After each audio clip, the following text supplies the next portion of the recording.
mentoring and coaching, what's the difference? I asked myself the same question quite a few times before I sat down tonight. So I felt I should ask people who knew more about these things than I did. So obviously I went on to various business type websites, such as Kent University in the UK, in the United States, the Irish Management Institute, and they ought to know what they're talking about, Car Communications in Dublin, and Toastmasters website themselves. And they gave me some definitions. But before I give you the definition, let me give you a clever little remark that one of them gave to me. Car Communications gave me. Mentoring is giving you good answers to your questions, but coaching is making you think for yourself. Okay. Mentoring is a training situation, a system where a senior or more experienced person guides and brings, I use the word trainee, up to required standard by a certain date or by a certain time.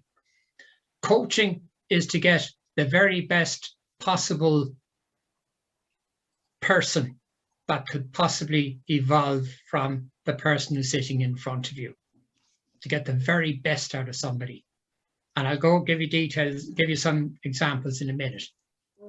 Mentoring would be in Toastmasters, for example. A mentor will help the trainee, and I keep using the word trainee, I don't really like it, I can't think of a better one. I don't like the word mentee, which it can come up and sounds like something you eat. Will help the trainee to be able to give a certain speech at a certain time. It could be vocal variety, it could be gestures, like Mike was earlier on with his telephone. And things like that are very helpful when you're giving a speech. And to have those ready for next Thursday at 8:30 or whenever the speech is ready. Coaching is to allow the person to become the very best possible version of themselves. And that would mean tapping sources of imagination, creativity, leadership that this person may not have identified in himself or herself, and to become, as I said earlier, the very best possible person they could become. And it means in Toastmasters being able to be like the lady who's just introduced me, Lorraine, who came from the situation that Mike described earlier on to becoming a most fantastic person here in Toastmasters, as have so many of the people here in the club. And this is important. Now, mentoring has a bit of a difference. It has a time frame. The person will be able to do something at a given time. In the driving case, the driving instructor teaches you to drive because next Friday, 10 o'clock in the morning, you do your driving test. You must know enough about driving by 10 o'clock next Friday to pass your driving test. If you don't, you'll fail your test and get demoralized and so on. Coaching is asking thought-provoking questions, asking people, why is it like this? Why is it not like this? How can we do things better? What am I missing? Asking questions about yourself. How can yourself be a better person? Okay, so coaching is the coach asking questions of, I'll use the word trainee again. Now, the outcome is also very different. In mentoring, after a successful mentoring experience, the trainee is now able to do things that were not possible beforehand. It's a very positive feeling because you realize if I can do this with just a little bit of help from somebody, I can do anything. You just need to get the idea into your head that everything is possible. In coaching, the trainee can do everything because they know they can do it. Every question that has been thrown at them, by the coach. They said, I've had to think about something and I've come up with an answer. And if you can answer all these things, you can do anything. That's a very powerful feeling. And Toastmasters is very good at all this.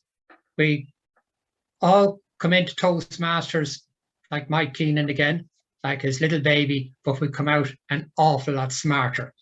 And the thing is, we don't even realize just how much we have learned from being in Toastmasters, how much we've learned from the overall experience. And it's only when you're pushed to it, you realize you can do anything. And just to mention to you, if you do wish to be a mentor in Toastmasters, or if you do wish to be a coach in Toastmasters, if you feel you need a little bit of assistance on your time in Toastmasters, ask any of the committee in your club, and you can be pretty sure they will be very happy and very keen to offer you whatever assistance that you might want. And in doing so, your coach or your mentor will learn too. Everybody gains from this. It's a fantastic situation to be in. So contact any member of your committee, any other member in your club, if you want a bit of help with this, and you'll be so glad that you did. Madam Toastmaster.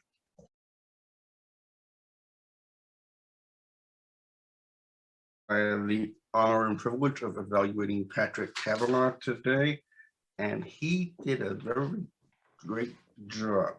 Patrick had good, I'm just going to go by the points. Patrick had good eye contact. His language, his use of language was very distinctive, and that he was able to distinguish the mentoring, and as he wanted to distinguish the different sections of his speech. He used gestures very well when he needed to emphasize points, and his vocal variety was good.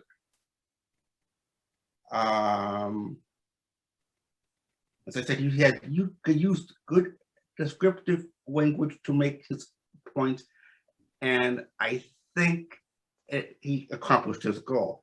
One observation I would make is that to maybe pause a little bit, because you had a lot of information out there, and pausing does a couple of things.